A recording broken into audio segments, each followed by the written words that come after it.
Hello, thank you for your patience. Welcome to the ESIP webinar on the EBD approach, Experience-Based Design, presented by Deb Thompson, Programme Director, Urgent Care Delivery Networks from NHS Elect. First, we just have a few simple housekeeping points. This session is being recorded and the recording will be available to view on our website shortly. All attendees are muted to avoid background noise during the recording. At the end of the presentation, there will be the opportunity to ask questions. If you have a question, please use the raise your hand option in the panel on the right-hand side of your screen. Alternatively, you can write your question in the question section on the panel. During the Q&A sections, we will unmute you to ask your question in person. Thank you, and I'll now hand you over to Deb. Thanks, Deb. Hi, good afternoon everyone. As Paula said, I'm Deb Thompson and I'm a Programme Director of National Programmes for NHS Elect, which are the Ambulatory Emergency Care Network and also an Acute Frailty Network. I also work closely with ESIP to help them design and deliver the collaborative learning events that you go to, so I may have met some of you. One thing I do kind of specialise in is the use of experience-based design to help understand how you can improve or design your services.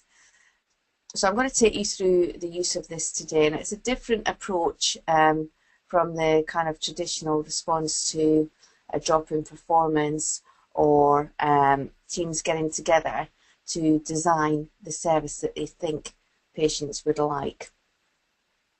This is about using feedback from patient and staff in a different way to be sure that the service you design will be one that they enjoy. So I'm going to cover briefly the model for experience-based design, how you might use it, the patient questionnaire that we've designed for ESIP systems to use, and then how you might use your results. Most importantly then, how you go on to do some co-design, and I'll finish up at the end with a case study from a site that has used EBD. So EBD is not just about understanding what satisfaction is, it's more about using experience feedback from patients and staff to gain a real insight into where the services need to be improved. So it's about feelings and not about attitudes or opinions. So this is traditionally the components of good design, and in the NHS we're very good now at looking at performance and putting processes and systems in place to be very clear about how we are delivering a service.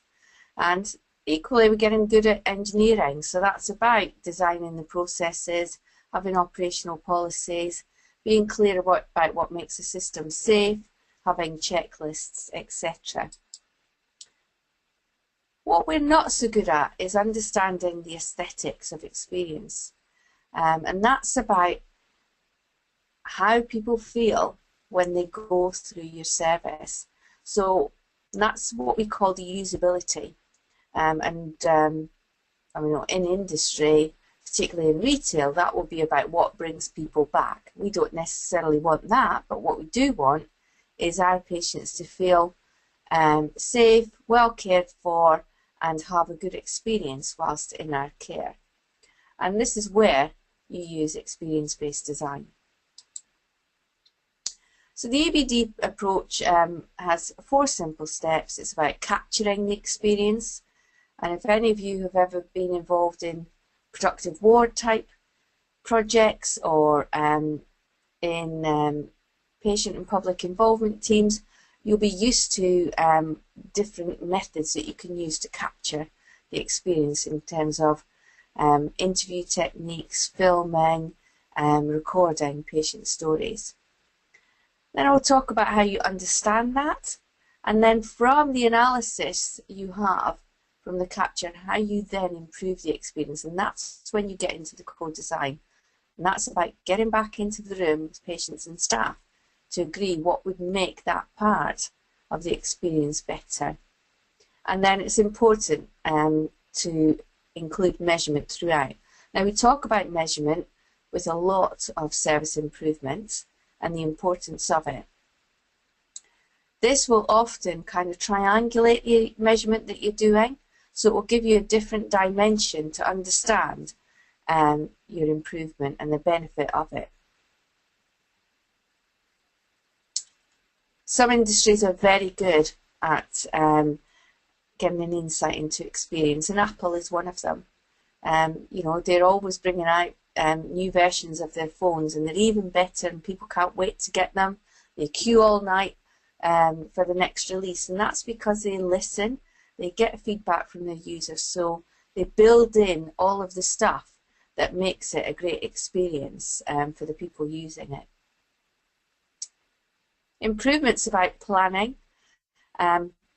This is an illustration of where this is perhaps not being thought through. So your guess is as good as mine as to how these builders are going to then get their van out of here to get home. A tricky one.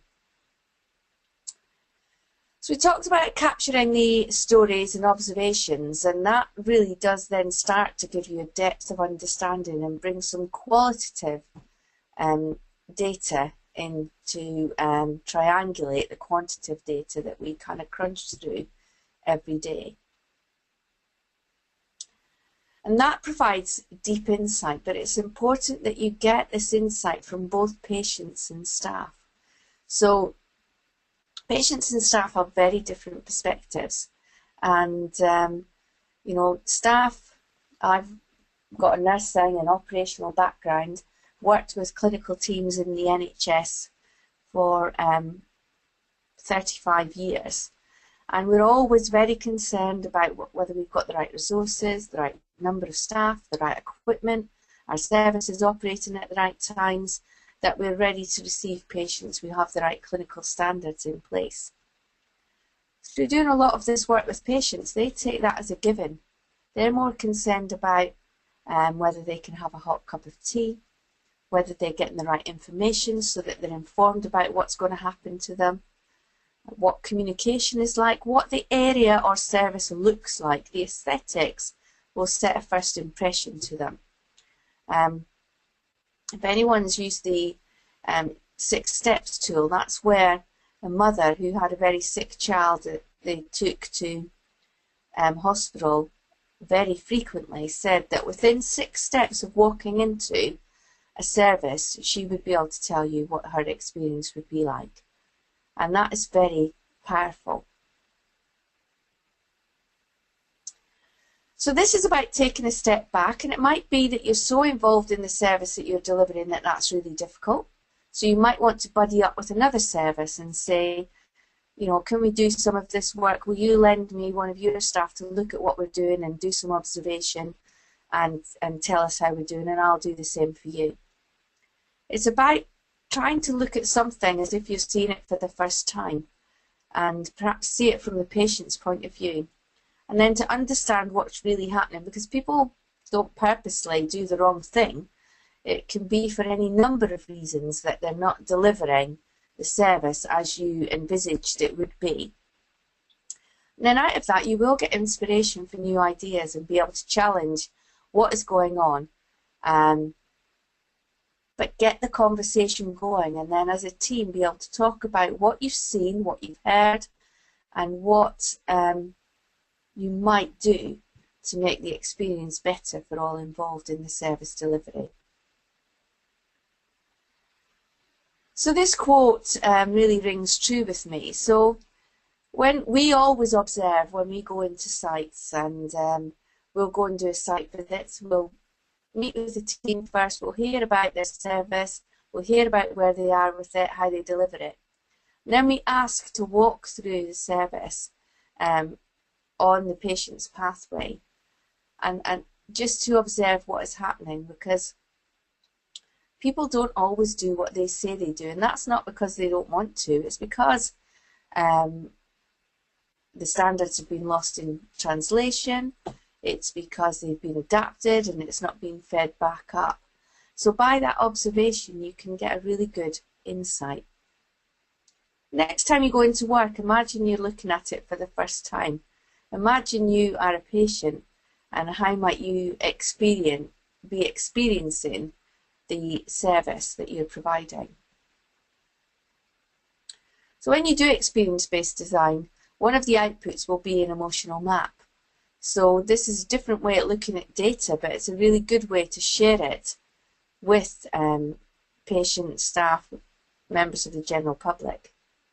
So you'll see here that you've got the traditional process map in the middle, but where you've gathered some experience data, we've got the positive feelings at the top, and then the negative feelings below.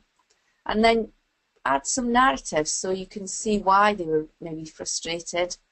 And then you can start to build on that to understand how you deal with these negative feelings. What improvements can you put in place to make it a more positive experience?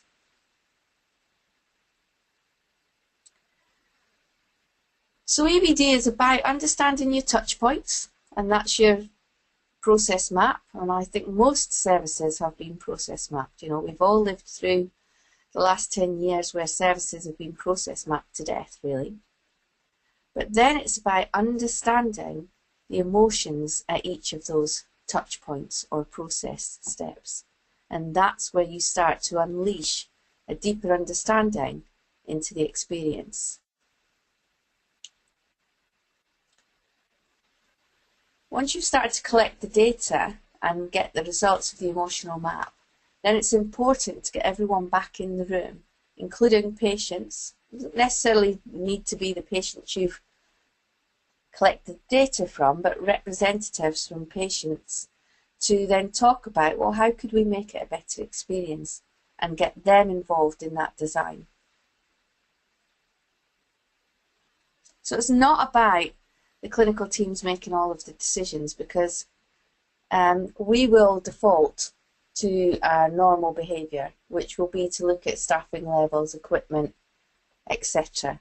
And in my experience, excuse the pun, that's not what it's about usually. It's about the simple things that might get forgotten in the delivery of service that you need to address.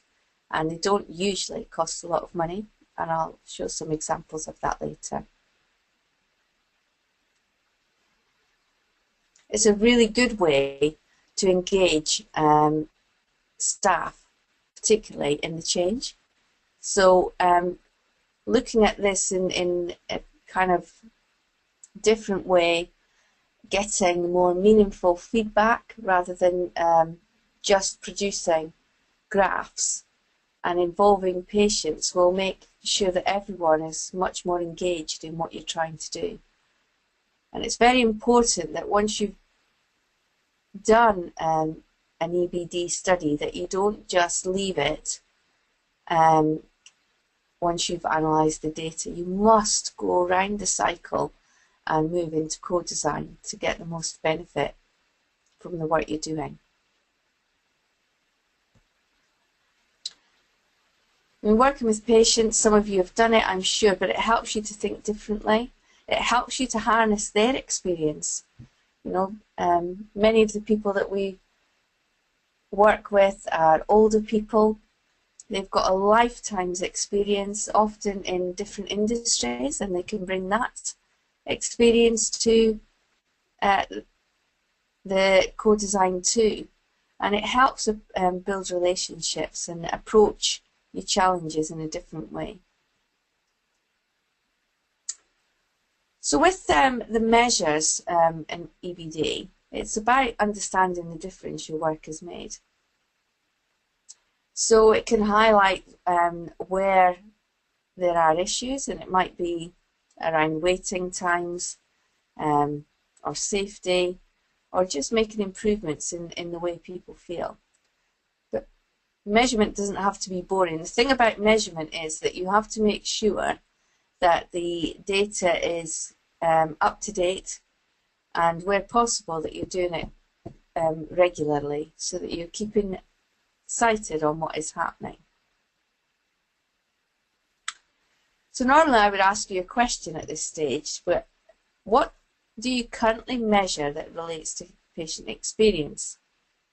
And what I often hear is that the friends and family test, and that's good, but that won't give you the depth of insight that you need to make improvements. But what the friends and family test will do is be an indicator for you that a service is operating very well, you've got a high score, or maybe there's a low score, so there's some issues. That's the time then to go in and do some experience-based design, so that you can understand in detail what is going on, and then if it's where there's a very high score, you might then want to replicate what's happening and adopt it in other areas. Other things that are measured relating to patient experience is complaints, thank yous, incident forms, etc. So all of those can be indicators where you might want to go in and do some experience-based design.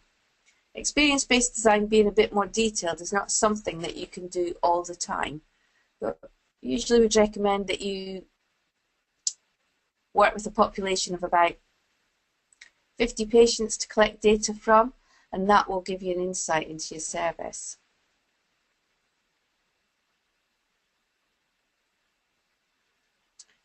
So this is the EBD approach that we've talked about. What I want to talk about is how you might run a staff co-design session. So this is some insights into a staff co-design session that was done in an ambulatory emergency care environment. And the insights they got from that from a patient's point of view, there's multiple routes into AAC, and that there were many more patient types and interactions than the staff believed there were.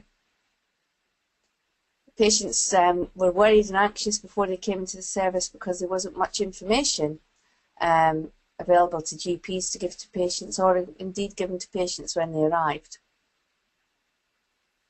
And then we talked about how we might measure experience in an AAC setting, and because the patients are very transient, move through the service quickly, there needed to be a variety of tools. And I think one of the other insights I've seen in most EBD studies is that the first point of contact with the service is a crucial opportunity to inform them. It's also a crucial time to colour the rest of their experience. You think about yourself, if you check into a hotel and the receptionist is rude, the reception is dirty, then you start to be critical about everything, and you start to look at things through a kind of negative lens, and that would be the same for patients.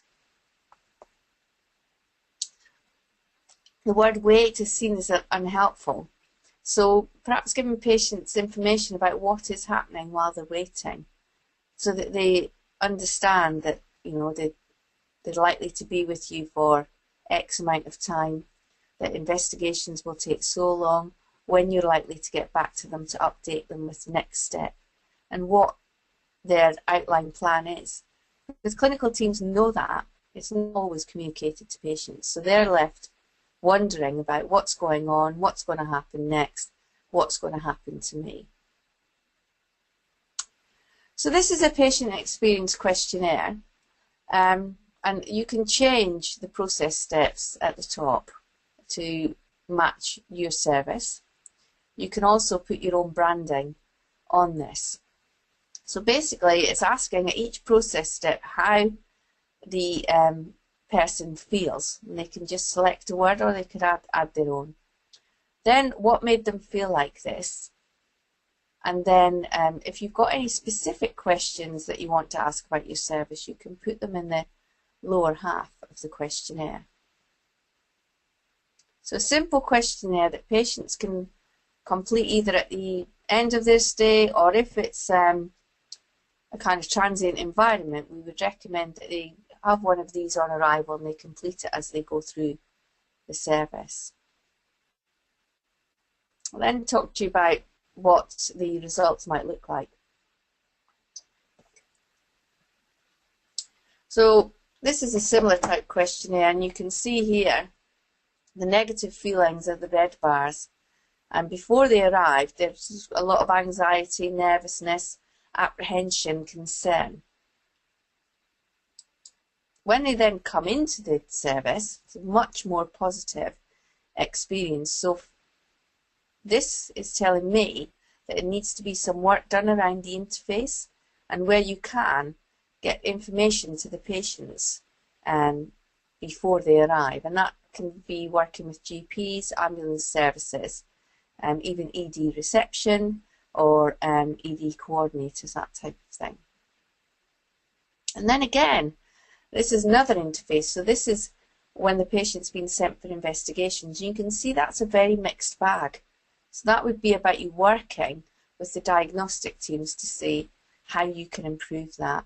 And the case study I'll talk to you about later is very much about this working with pathology lab to improve patient experience. Here we've annotated the graph, so we've picked out some of the narrative that would explain why the patient was feeling negative there at that point. And some of it was about the aesthetics of the reception area, and the other was, I think, the nurse was having a bad day. So it's about, you know, customer care, not passing that on to patients, etc. Greeting someone with a smile can make all the difference in the world. What did they improve? This particular site that did this, quite easy, pre-arrival information. They put their information on the GP's EMIS system, so they could print it off and give it to patients to take into hospital with them. They did some customer care training. They put some magazines in the reception area and a television. And then they worked to reduce the time to diagnostics with the diagnostics team. This is information from the same type of questionnaire but presented in a different way. So you'll remember I talked about emotional maps, and this is the process along the middle, and then talking about the patient experience at each step in the process. Again, you'll see there's more negativity at the beginning of this process, so that's where work is needed. But if you were to collect this data and then invite patients back into the room with staff and display this, you can start to have some meaningful conversations about, so what could we do to make this a better experience before you arrive or when you arrive, and you'll start to get the feedback. This is another way of illustrating the findings. This was United Lincolnshire Hospital, and you know, using Wordle, so the bigger the words, that's the kind of dominant feeling. So you can see again, worried before they arrive, but start to feel supported on arrival, so that's good. And then a much more positive experience. This one is good for kind of giving a kind of conclusive illustration of results, but it's less good for working through, because you lose kind of some of the others and more negative feelings. I think they're illustrated better on an emotional map or through a graph. So what did they have to do in Lincolnshire? They produced an operational policy for staff so that they had some standards in there, that the staff were clear about the way they worked. They made some changes to the environment, nothing too costly at all. And they invited their patients back in so they could design this. It was a new service around patient feedback.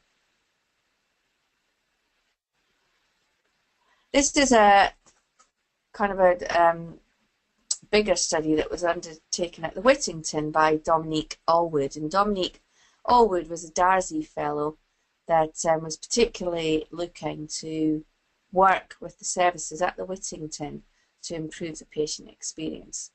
So they picked one of their high volume pathways, which was deep vein thrombosis. They did their process map. they collected some data through patients' interviews, questionnaires and observations. And you can see the feelings here. And they've just picked up negative. They've picked up that the pathway is mainly negative. There's not many positive feelings in there. And you can see what was coming back by the annotations on that pathway. So they then did a fishbone analysis to break it down to understand what were the different interventions that patients went through on a DVT pathway. And they came up with 6 key interventions. And then, because one of the main things that patients talked about was the length of time they had to wait. So all of these interventions built up that waiting time. They then used the model for improvement to understand what they could do to make a difference. So they wanted to understand what they were trying to accomplish, how they'd know the change was an improvement, and then most importantly, what changes they would make to see that improvement. So their aim was quite clear. They wanted to improve patient experience and shorten waiting times. They put some process measures into place and also a balancing measure, because one of the things they did was to stop using the D-dimer test. And they didn't then want to see a spike in the increase in number of ultrasound scans as a result of that. They did some analysis around how many scans were requested each day for patients with DVT, and then they thought, well, it was on average, I think it was 8 scans a day. So they asked for 8 slots a day that they could book themselves, and they could say to the patient, right, we've booked you in at 11:30, come back then, we'll do your scan. So that resulted in a pro forma. They had a pro forma beforehand, I think it was 16 pages long or something, and they reduced it to make this patient passport, which the patient held, and it went through the pathway with them. They booked the scans as I've described, and as a result they reduced admissions for DVT because they did a lot of education around this new pathway and raising awareness. So using a PDSA cycles of making each of the improvements, measuring it, seeing what the impact is. The pathway beforehand on average was about 230 minutes. They reduced it to 187, so that was a 45-minute reduction for the patients. And that also helped with ED because the patients moved through much quicker, releasing staff to care for other patients. You see a marked reduction here in the number of patients admitted for DVT, so an extra benefit, and no increase in the number of scans requested. Remember, that was their balancing measure. So that's a kind of quick whistle-stop tour of experience-based design. The questionnaire that I showed you at the beginning is on the website for you to download and use. There are a lot of tools that you can use for experience-based design, and the King's Fund has got an excellent toolkit. That's the web address, and you can see all of the tools that they have in there. It has a guide that will fully explain experience-based design.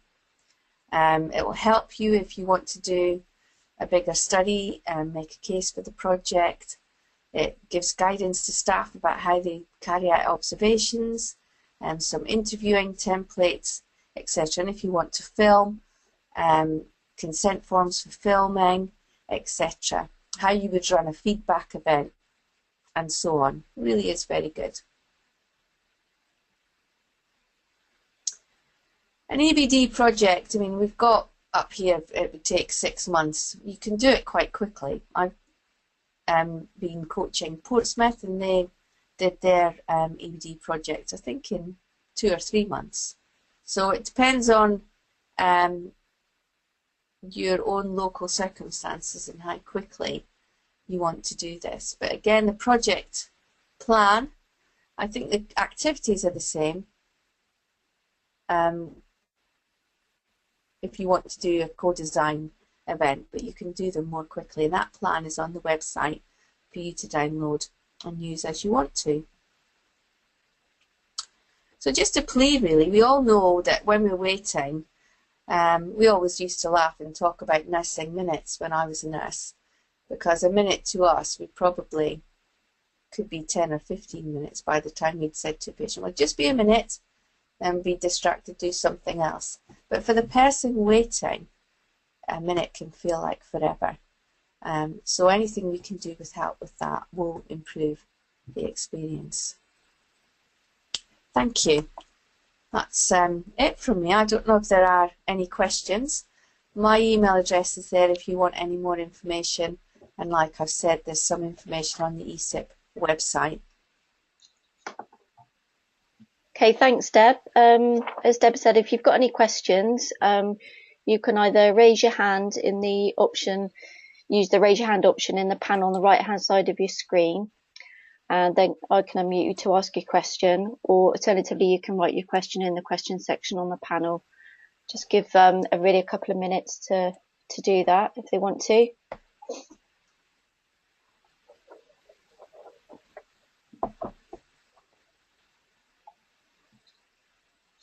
Is there anything else, Deb, you'd like to add just while we're waiting, see if there's any questions?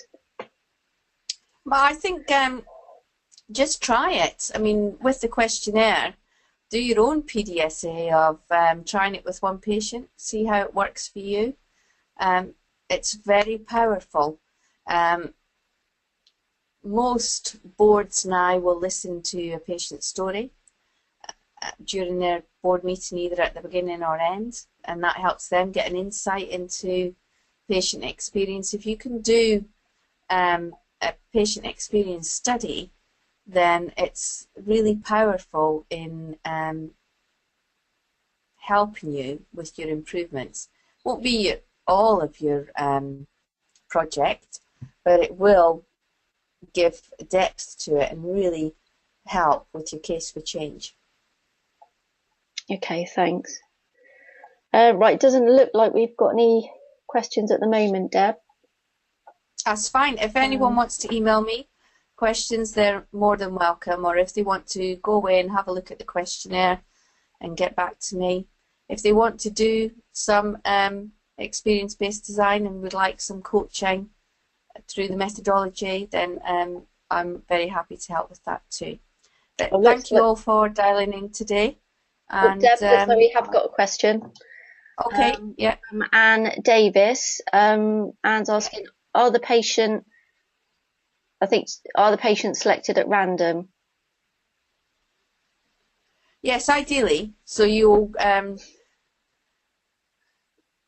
what works well is if you decide to do an EBD study over a day or a week, or some places have done some work with frailty services too, and they've said that each member of staff has to do 3 patient experience interviews, and they've collected them in that way. Some places as well have used volunteers to do the questionnaires, but you just need to give some time to explain the process to the volunteers and be clear that they should answer the questions for the patients. It should be exactly what they say. And Anne's also asked, how many patients are selected at random and how many would you suggest? Depends on the service you're doing, but so for Portsmouth they were looking at their frailty service, and I recommended that they have a minimum of 50 patients, but it would depend on what you're looking, but you know, generally if it's an emergency service I would say a minimum of 50. Okay, right. Thanks for that, Deb. It doesn't look like we've got any more questions. As Deb said, if you do think of any questions, you can either email her at her email address on the screen, or you could also email the ESIP info nhselect.org.uk mailbox, and I can forward it on to Deb for you. So just to say, as there are no more questions, thank you for joining us today on this webinar. Thank you, Deb, for taking the time out to provide this presentation for us. Also, just to remind you that there will be a recording of this webinar available on the website shortly. So just to say goodbye and thank you from both of us today for joining us. Okay, thank you. Thank you. Bye. Goodbye.